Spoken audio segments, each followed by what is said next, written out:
éditions de Jungle de sortir leur chant de Noël par Thomas Laboureau et Max Lermenier. Là, on est plus dans le respect complet du texte, Voilà. avec un dessin très disneyen, Voilà.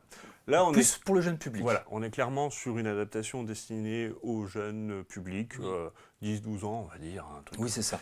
Et donc avec un dessin très classique, mais en même temps plein de couleurs aussi, et un respect du texte original de Dickens. Ouais.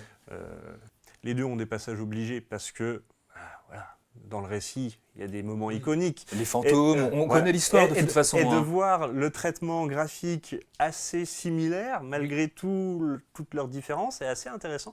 Et c'est surtout voir leurs différences de traitement. Oui. Et effectivement, Jungle a choisi une approche classique, l'adaptation du texte. Oui. C'est très réussi. Ah oui, c'est très réussi aussi. C'est franchement très bien fait. Mais les dessins sont magnifiques aussi. Pour le jeune public. Ouais, avec des couleurs très très lumineuses, plus pour le jeune public.